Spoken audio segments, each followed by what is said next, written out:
Varn was so offended by the presentation on Trump's tariffs that he objected and then quit the organization, quit the Independent Labor Club over it. And to me, that gracious. That was an example of falling below the level of liberalism.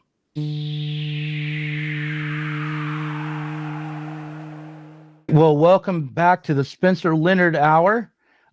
With me, of course, is the great Marxist historian and co-head of the Platypus Affiliated Society, or co-founder, no longer co-head of the Platypus Affiliated Society, former editor-in-chief of Sublation magazine, Spencer Leonard. Spencer, thanks for making the time to come back on your show here at Sublation.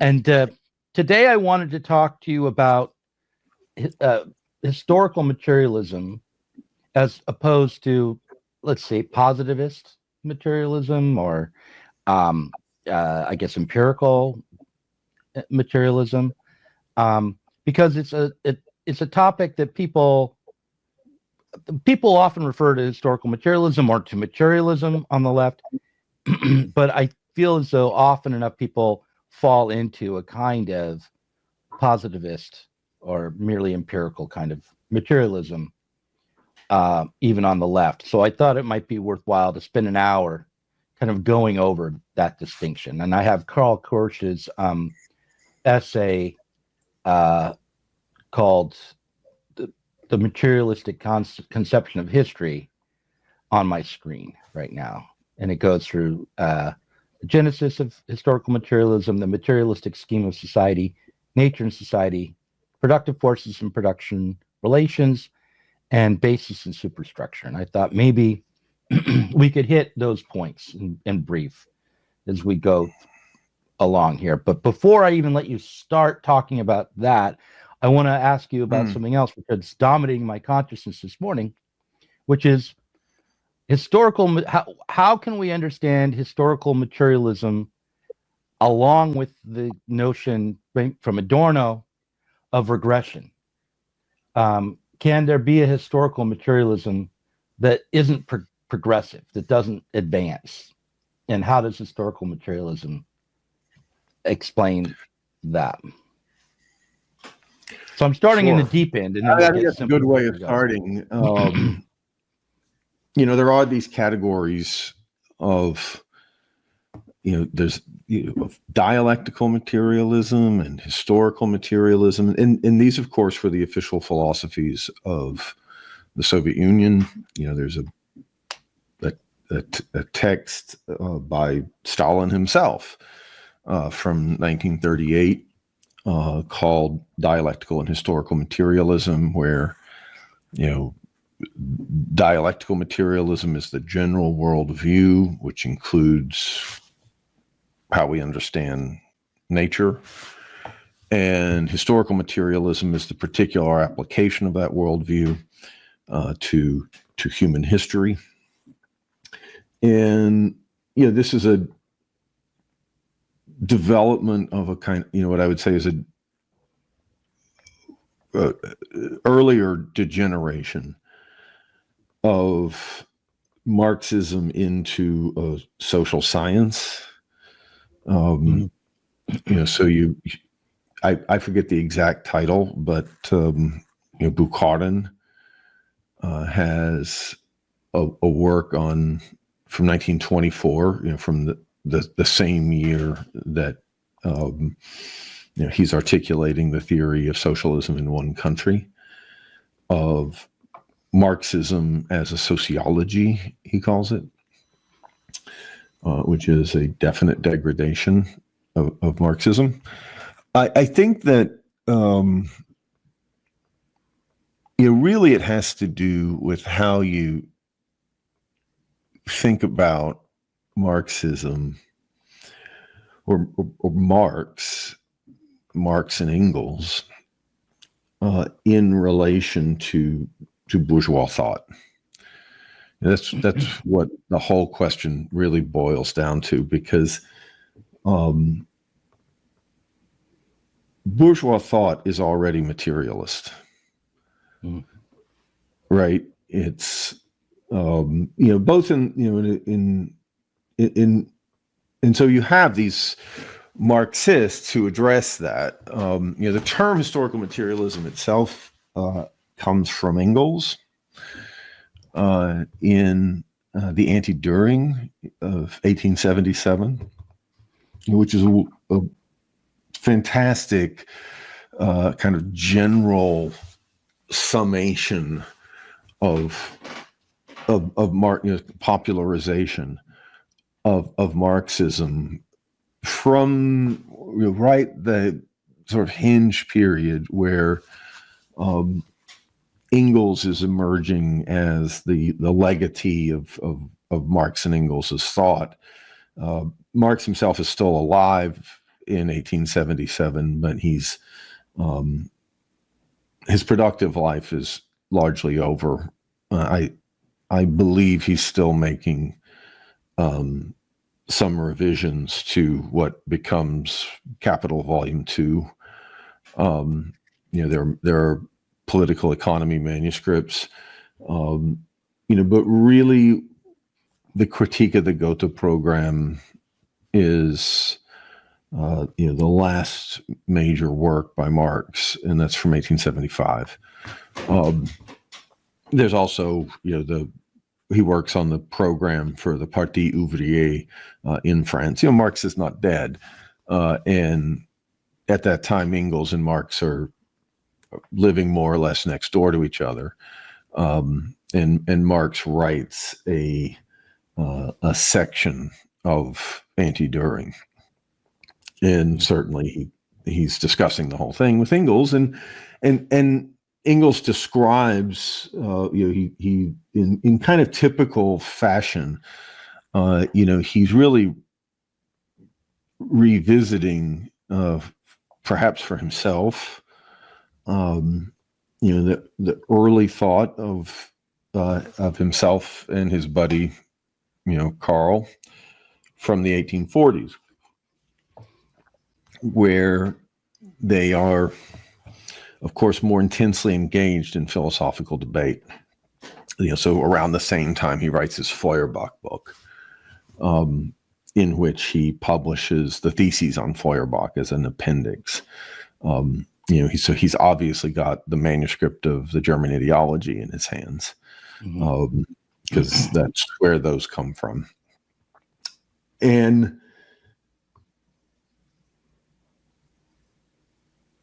he there in the section on historical materialism, which and all of this is drawn into the Anti-Düring is the basis of another shorter book called Socialism, Utopian and Scientific, written by Engels, and this is really like the most popular work of Marxism of the 19th century. Everyone read it in English, in French, in German.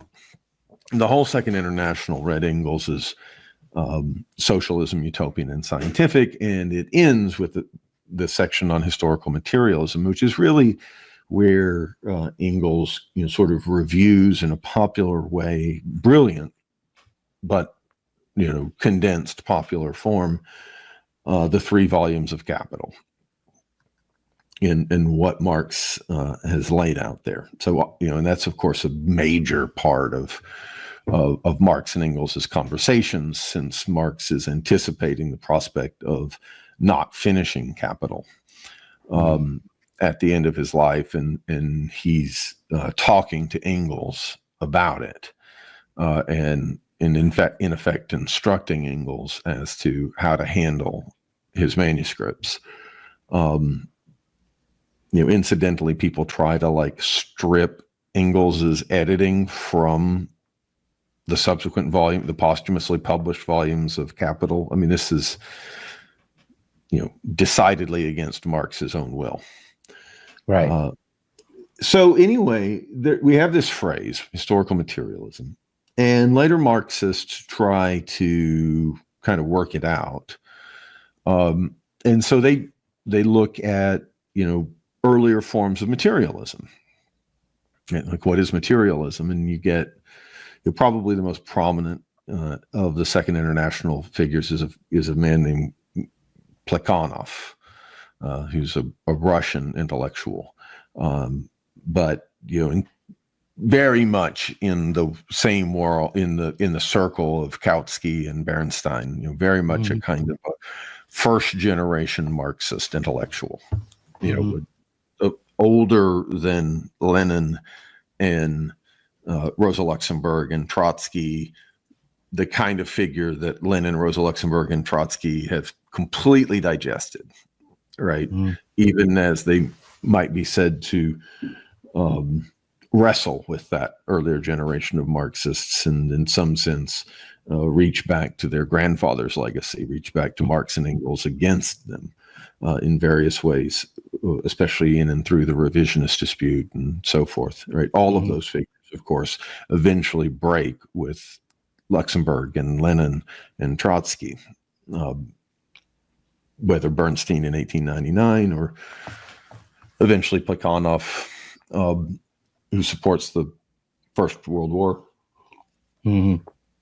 So, what is the legacy of materialism? Well, you could, and Plekhanov says, well, you can look at the whole history of philosophy as, in terms of the struggle between idealism and materialism. And, there are ancient materialists, of course. Maybe you could understand Marx's dissertation as an engagement with ancient materialism, Democritus and Epicurus. Then there is the High French Enlightenment, an enlightenment that is growing out of John Locke and the empiricist tradition. So figures like the Baron d'Holbach or Helvetius, figures of the Parisian salons of the 1870s, 80s, and 90s. You could say perhaps Diderot, giant figure of the High Enlightenment, a figure that both Hegel and Marx identify as among their favorite authors. Probably what Engels is talking about when he says, it would still be worthwhile to circulate and republish the great French materialists of the 18th century. This would be good to circulate amongst the working class. He probably has Diderot in mind. He's a novelist. He's also, the great encyclopedist, essayist, close friends of Rousseau, at least at one point in history. Now, this is never really articulated by Marx and Engels themselves, and you could argue it's a kind of regression, right? This Second International view. Except I don't, and Plekhanov is unlike Bernstein because of the things that Lenin says about him. Lenin says very favorable things about Plekhanov, and therefore, the communist publishing houses of the 20th century republish Plekhanov. There's a 5-volume set of Plekhanov's philosophical writings, and he is the figure who addresses philosophy of those people, of Bernstein, Kautsky, of that generation. Plekhanov, and they have a division of labor amongst themselves. And the one who addresses philosophy is Plekhanov. There are other figures like Labriola, the Italian and others in the International that address philosophical questions. But I would say that it's a contrast with Bernstein and Kautsky, both of, because really Plekhanov, is sort of a Marxist until he ceases to be. Mm-hmm.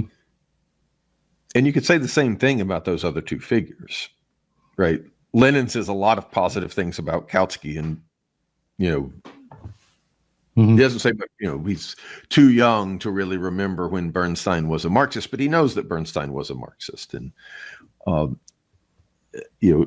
obviously he's some kind of Marxist as a revisionist as well in his own mind. But the communists don't republish that work, so Plekhanov lives on in the 20th century, and a lot of what and so when you get to like the Bukharins and the Stalins and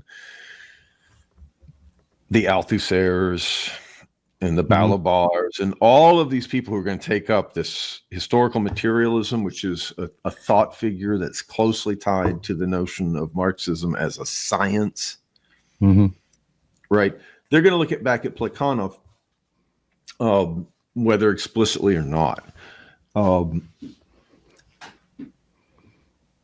Even in the Enlightenment itself, right, there's a question as to whether militant materialism is revolutionary.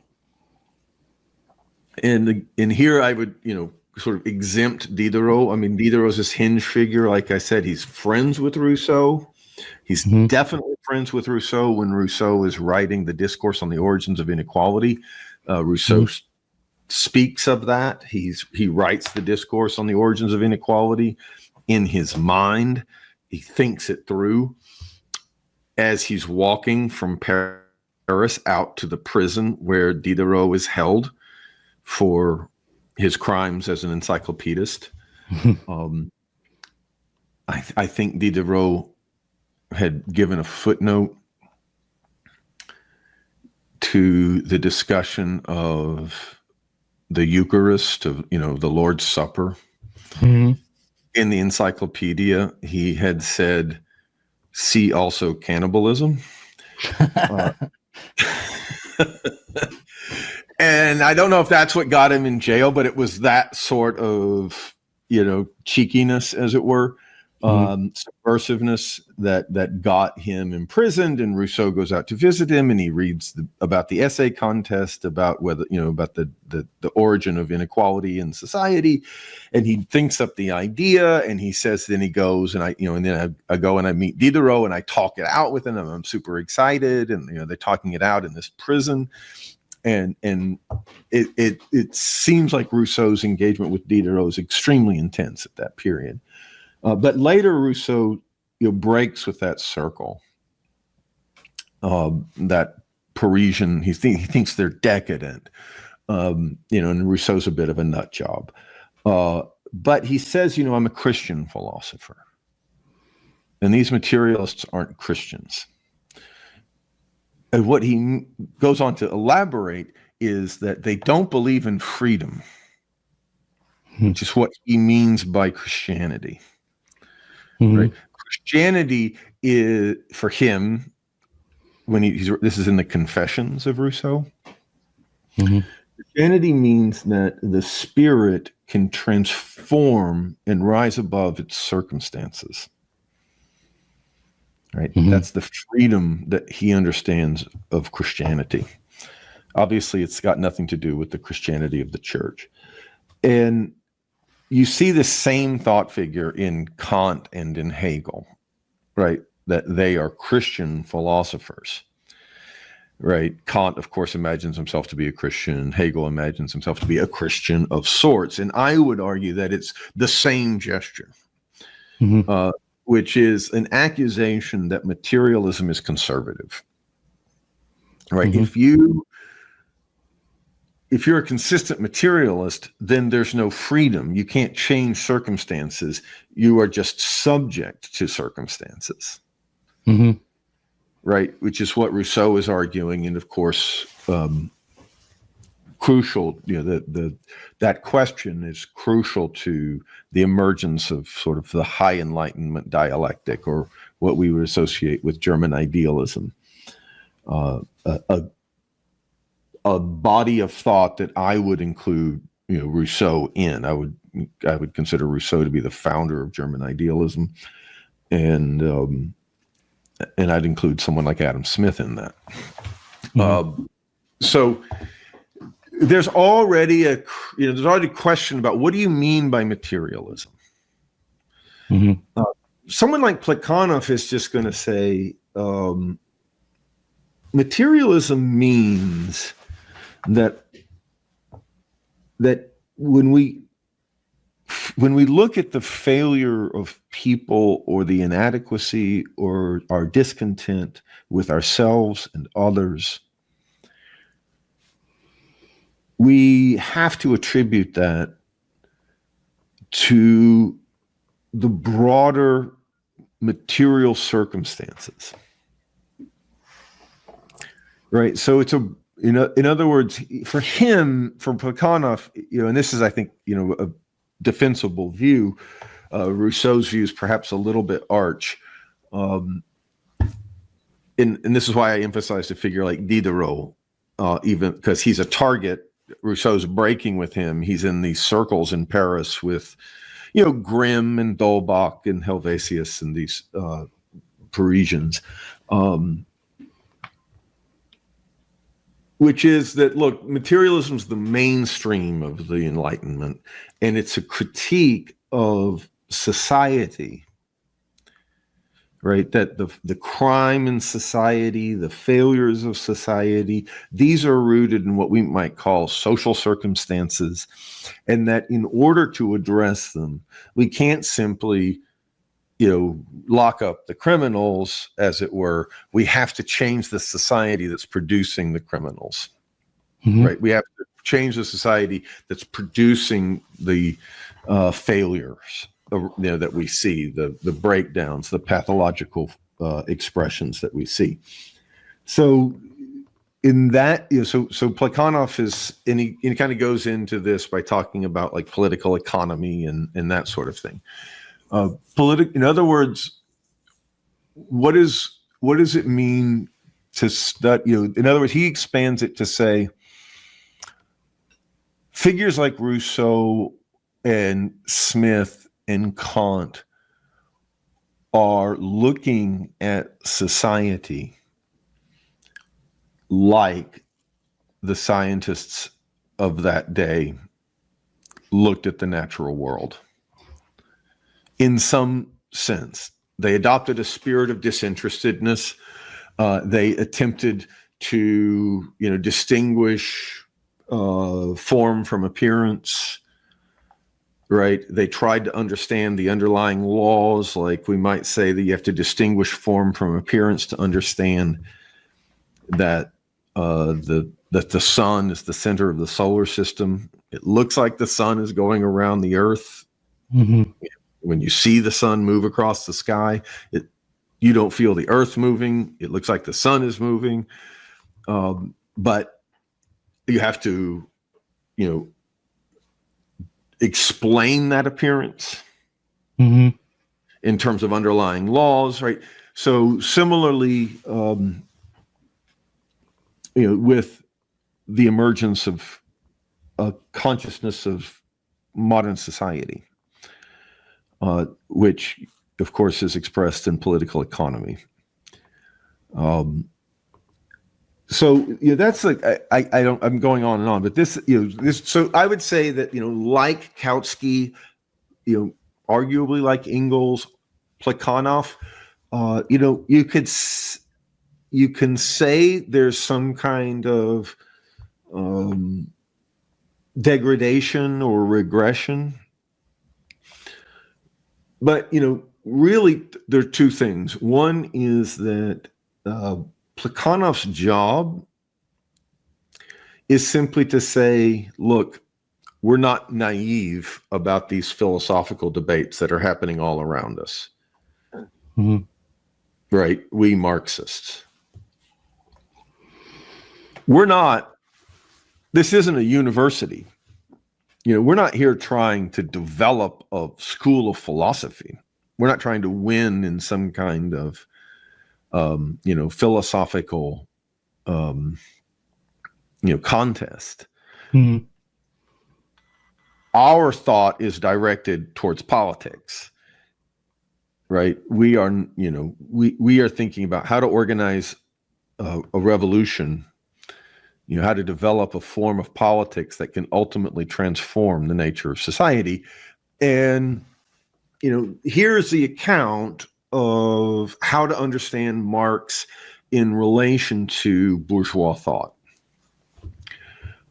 And of course, it would be absurd to say that Marx is not beholden to bourgeois thought, right? How do we, and so it's an advance, but he ties it to, and this is the sophistication of Plekhanov, he ties it to a recognition that, maybe Marx is theorizing regression from the beginning. And this is where like a criticism of all of the positivistic Marxism that we see around us, like, Ben Burgess and Matt McManus and these people who think that, Cohen, who has a theory of history, right? Mm-hmm. That this is some sort of adequate understanding of Karl Marx, right? It's laughable, right? But also, the new Althusserians, right? Who I don't, we have to ask them. But what exactly is Conrad Hamilton doing with Althusser or Daniel Tutt, right? Where these people think that Marx is a superior social science, right? Whether it's an argument about an epistemological break, or simply that Marx provides us with like an adequate sociological framework in which to conduct historical research in some kind of neo-empiricist analytic mode, a la Cohen. So whether there's a, whichever flavor of positivism coming out of the new left that you want to take up, against that, someone like Plekhanov is going to say, look, there isn't a simple advance from the Enlightenment to Marx, right? Rather, there's a crisis of bourgeois society. And that crisis of bourgeois society elicits regression in the subjective expressions of that society. So political economy, political theory, and philosophy. German sociology. idea. Right. So the three components of Marxism: British political economy, French political theory, and German philosophy.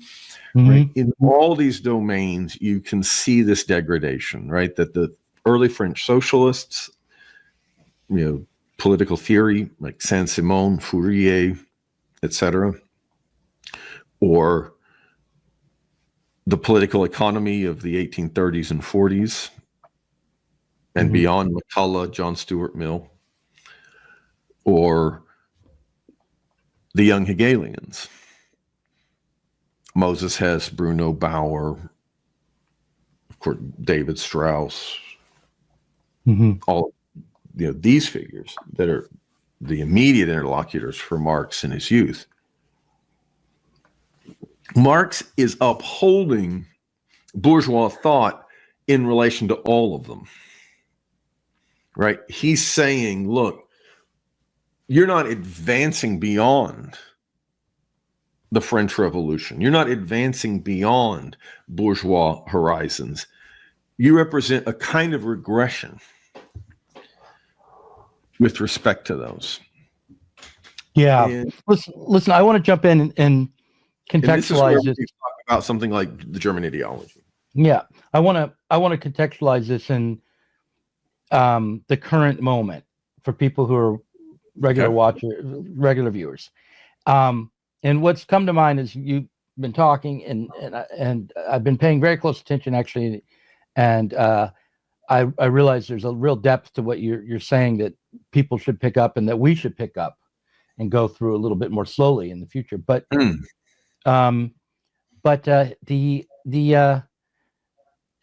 yesterday I led a writer's workshop in person in Portland, where we met at a cafe, and then afterwards we discussed the Surrealist Manifesto and one submission to the workshop, and then we went to a bar afterwards and had some drinks to counteract the coffee we've been drinking.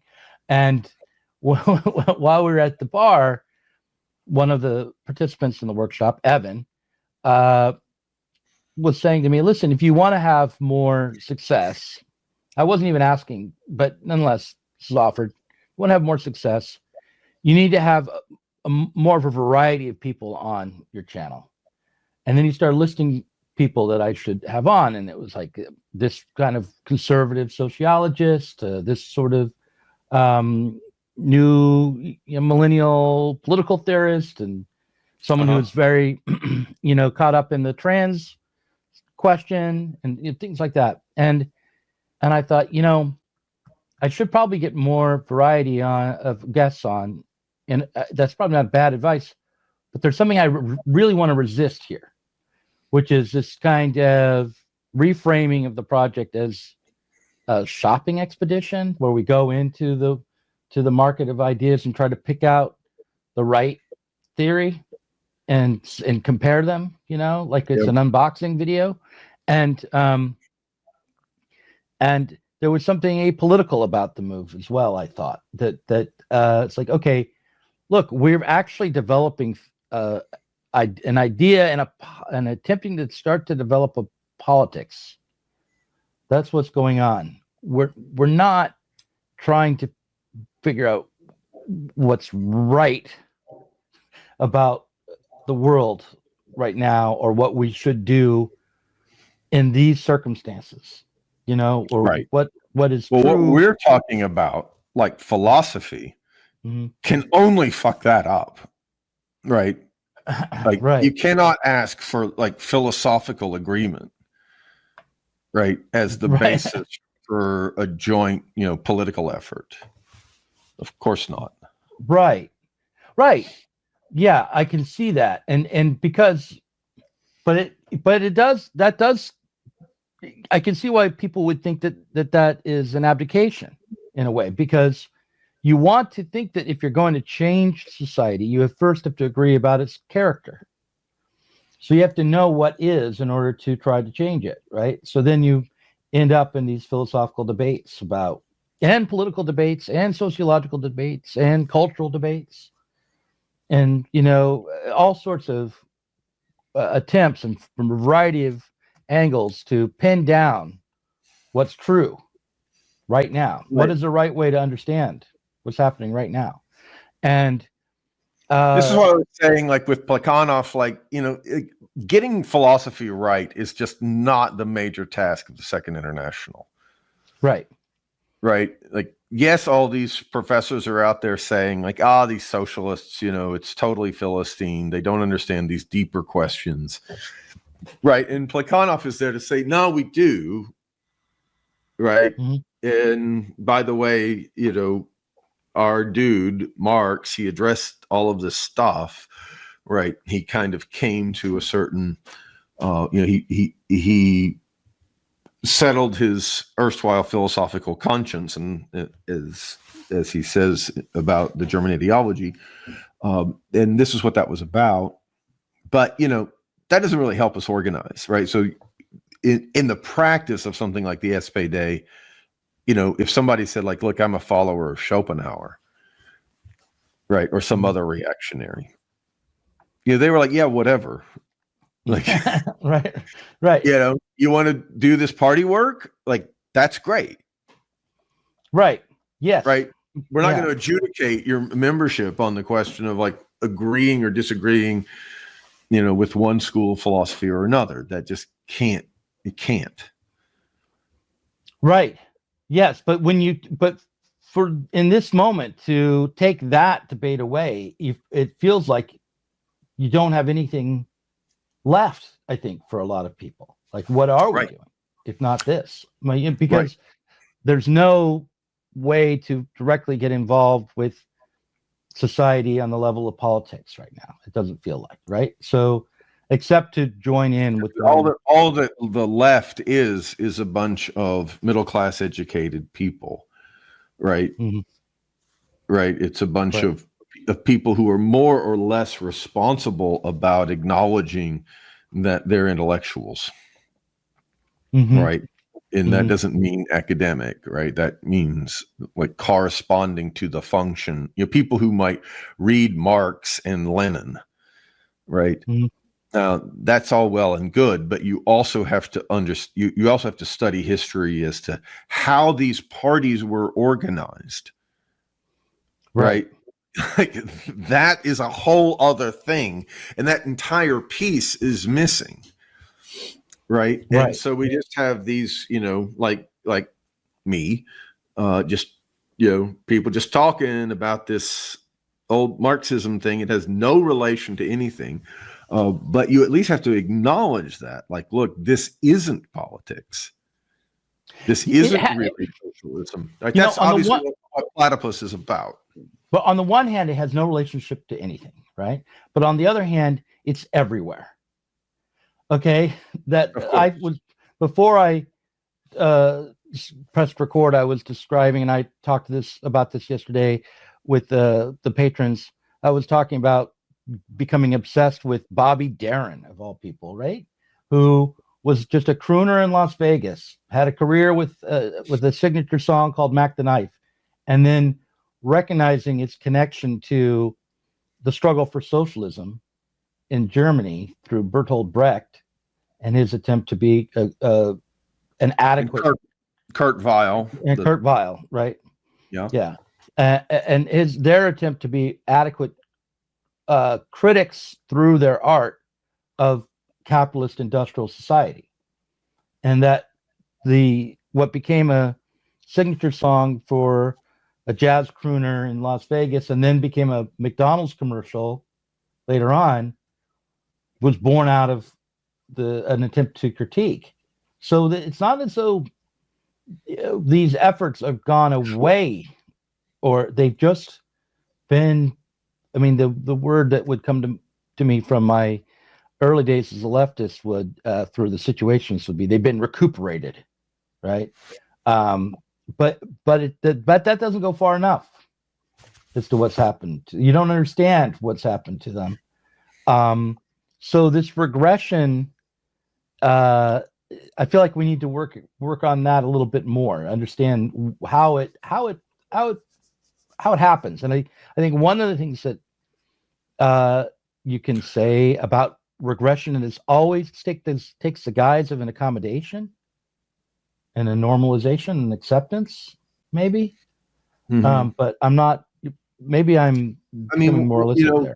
To tie it up to something that I was saying, right? One of the points that is implicit in Marx's understanding that, what's happening with the young Hegelians or the socialists or the political economists of the 1830s and 40s, including the socialist political economists. I mentioned McCullough and John Stuart Mill, but the real target is the socialists.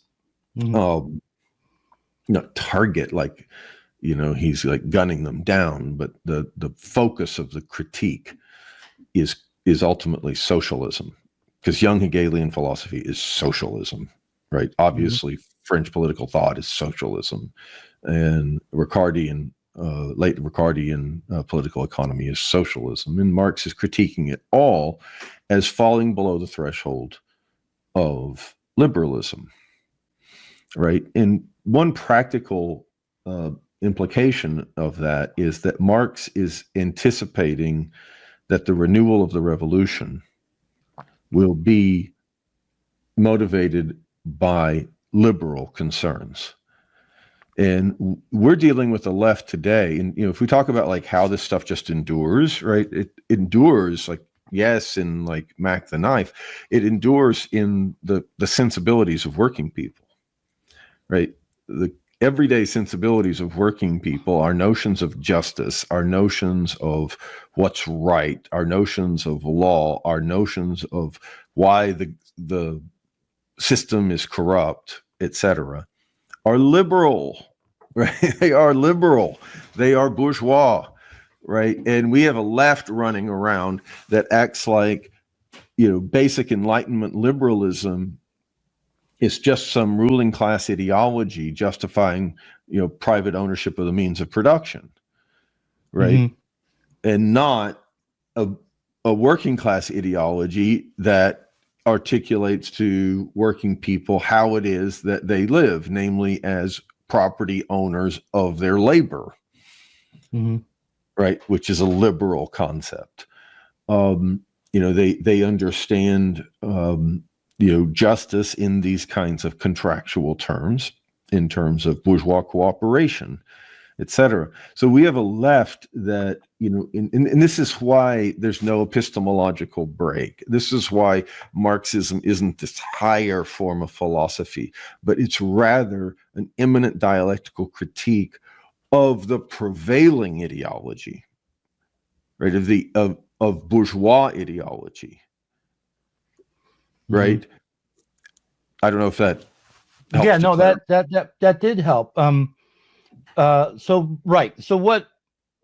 what we're saying is actually that socialism and Marxism is irrelevant, but its basis is still everywhere, bourgeois society, and that bourgeois society is in crisis with itself still, regardless of whether or not the socialists want to take it up or not, and try to transform everything that we're doing.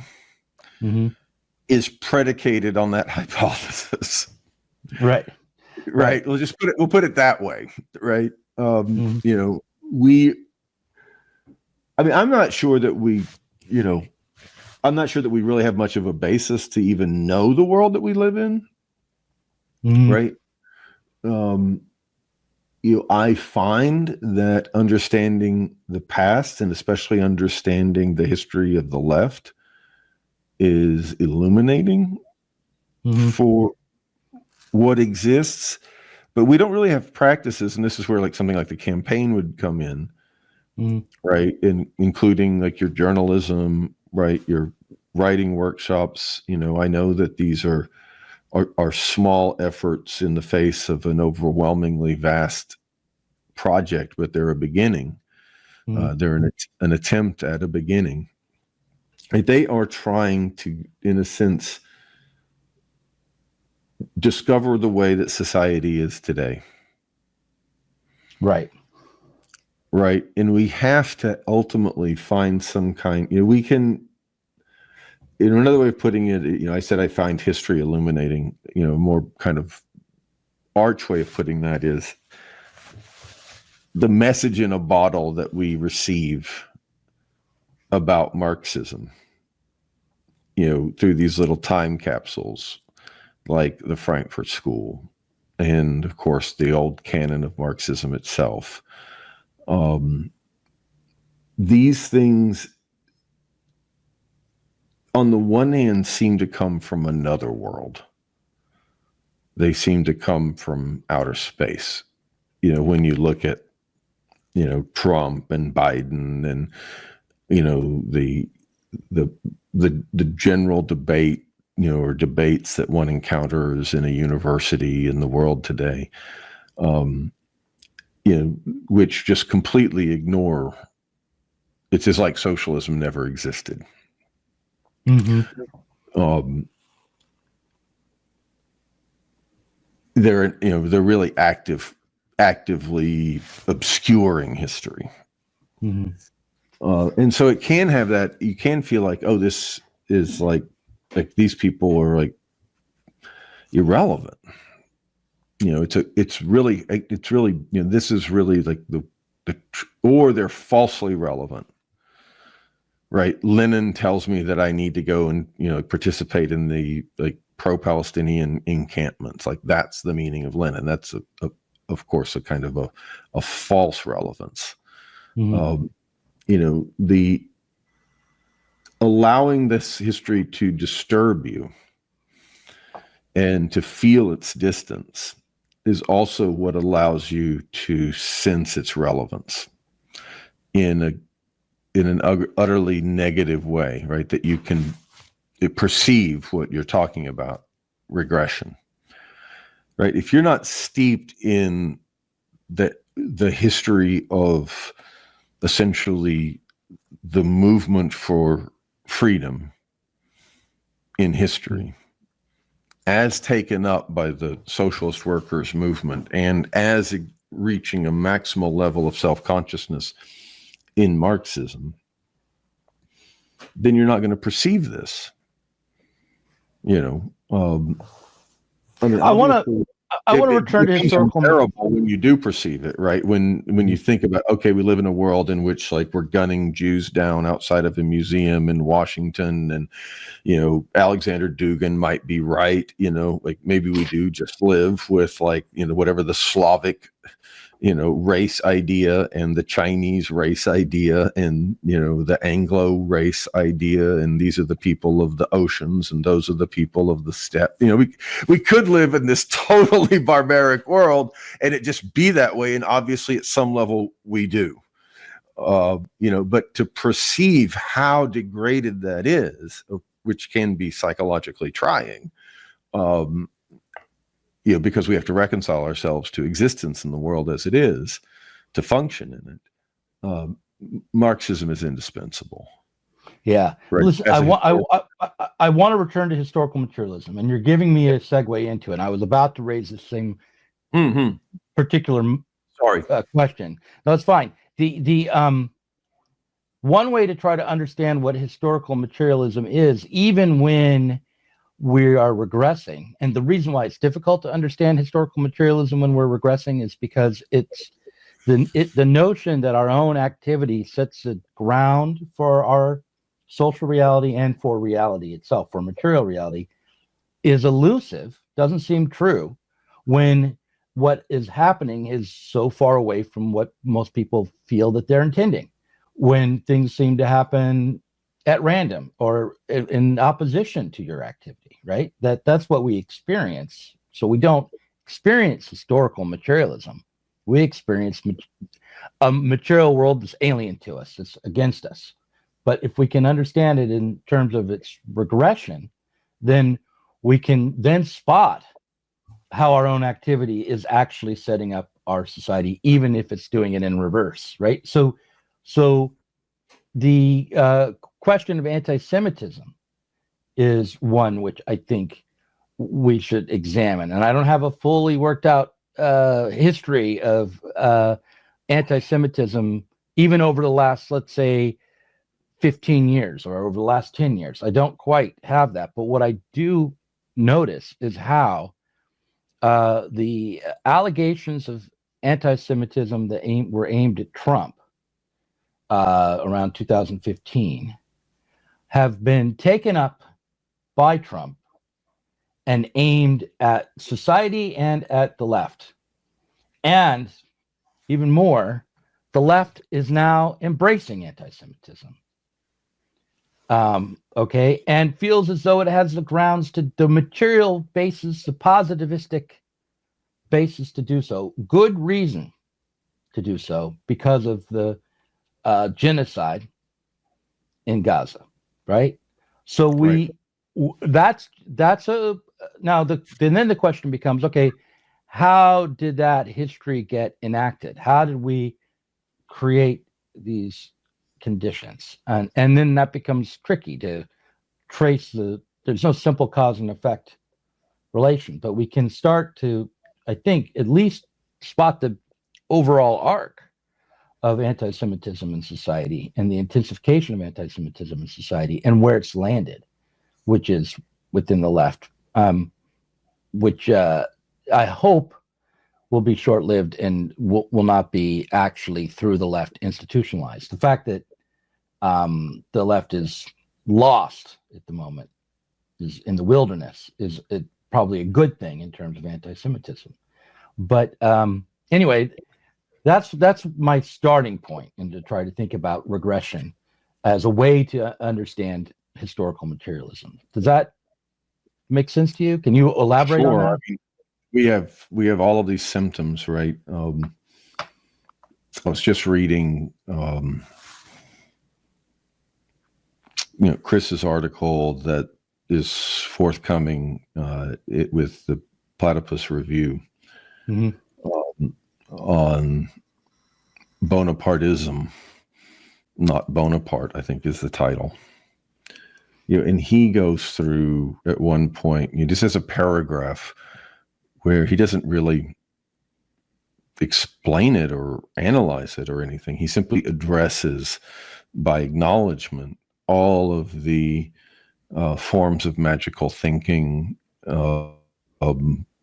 conspiracy thinking that are rife in our world, from QAnon and kind of Pizzagate, things that maybe had greater prominence a few years ago, to this new anti-Semitism, people who think that, Jeffrey Epstein was some kind of Mossad operation, right, to get, compromising material, some kind of KGB-like project of obtaining compromat, right, of material on the basis of which to blackmail people to do your bidding. And this is why, Trump isn't doing this, or this is why, RFK isn't doing that. They've got compromat, right? This is kind of talk. Who killed JFK? And, maybe, the deep state that killed JFK has been steering the course of history, right? All sorts of ways in which, and this is kind of accompanied by an increasingly kind of biologistic account of society, that say our own psychology is a product of nature, and we have chemical imbalances, or we have these form, we have suicidal ideations because of some physical thing, right? And so there's in both cases there's an incapacity, whether we're thinking about the domain of human history and the forces that move men and the direction of social change, or we think of the individual, right? There's a prevailing helplessness that is rooted in the incapacity to think of our society, to think through our society, and to see how these, how our politics is an expression of the nature of our society and of its, the crisis of consciousness is a function of the breakdown in politics and a wider failure of public reason that has these determinant causes, etc. That when we think about that, we're in other words, there's a crisis of thinking as a liberal, much less thinking about the kind of self contradictions in that if we were to attempt to restore public reason and to restore free speech and to restore vital forms of civil society, how that would generate its own problems, and kind of a deeper contradiction. It would reveal the depths of the problem. It wouldn't solve it. Hopefully, it would reveal the depths of the problem. That would be the best case scenario, right? If we built a socialist party, we would realize the depth of the problem of human emancipation to a much greater degree. And it would take, organizational dimensions and all sorts of dimensions. So, yeah, I think that, we do live in, obviously, like, I find it to be nigh on unbearable, just on the basis of my own lifetime. It feels like the collapse of the millennial left. It feels like it was anticipated, by the wars, by the Bush era and, the wars on terror. But it's been, in a sense, qualitatively degraded by the experience of the millennial left, right? Even as it was, potentially interrupted, it's also been like severely degraded, and that's where we're, like the Bernie Trump era, the complete refusal to recognize what Trump is and isn't, which, after all, makes things worse. It's like when we think about, say, it's another problem we haven't addressed, like this, the immigration question, all of its barbarity, right? What's barbarous about it isn't exactly the deportations. Like the deportations are, of course, barbaric, but those were going on under Obama, and we didn't experience it as a crisis. To a degree, we did, and there should have been an immigration bill passed under George W. Bush. George W. Bush wanted to do it, and of course, the Democrats opposed it because it was going to lower wages and all of the things that Trump says now. So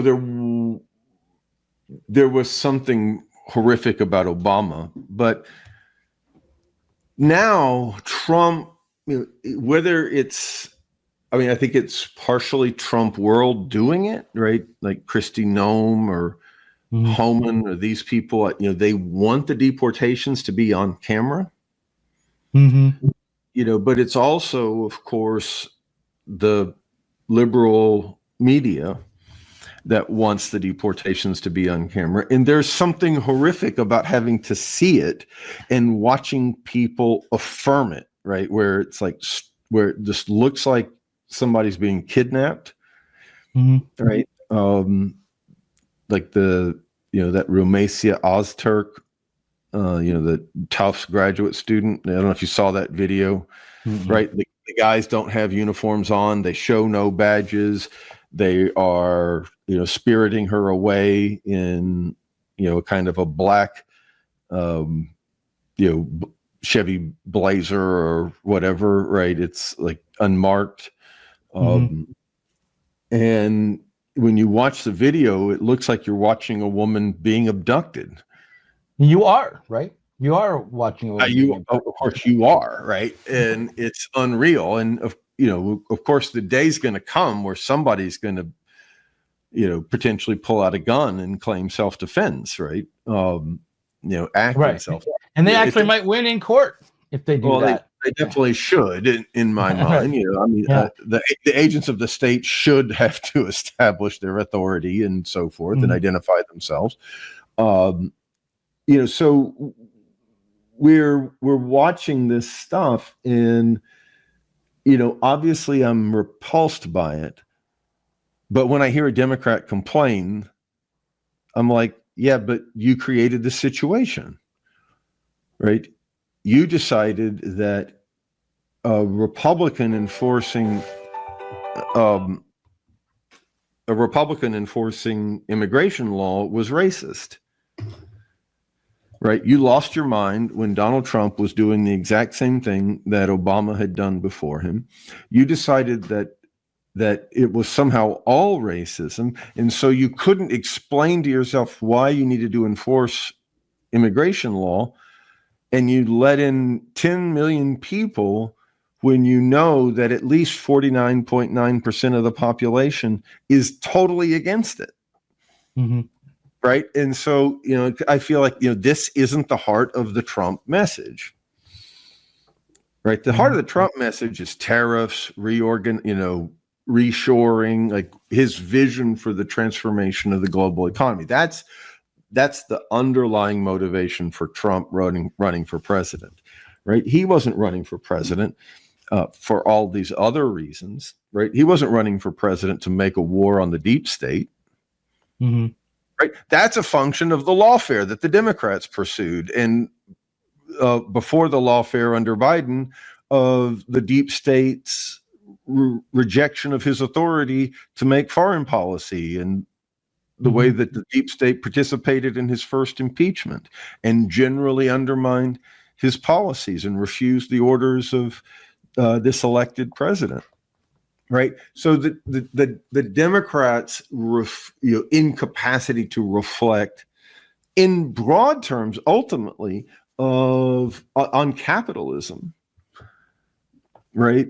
Their inability to recognize, even as liberals, that like, hey, history's moving on, right? A liberal has some capacity to understand that, right? And the solutions that once worked may no longer.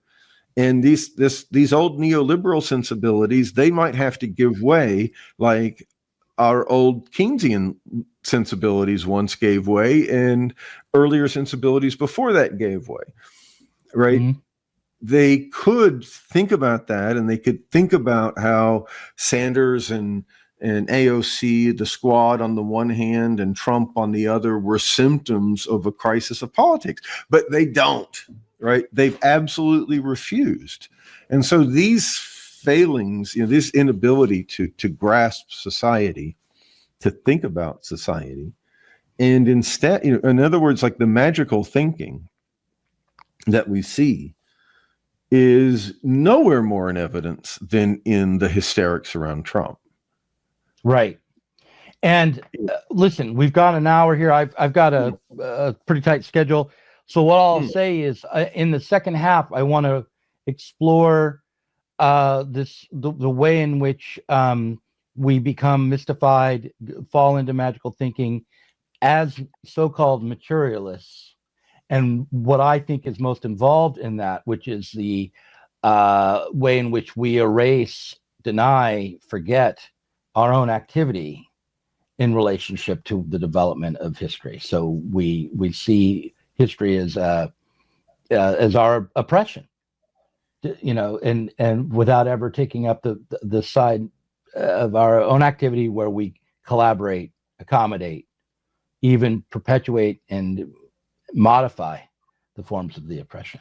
Sometimes we create what comes back upon us, so that's what I want to. Not sometimes. Yeah. Always. Yeah. All right. So I'm going to end it there. Cool.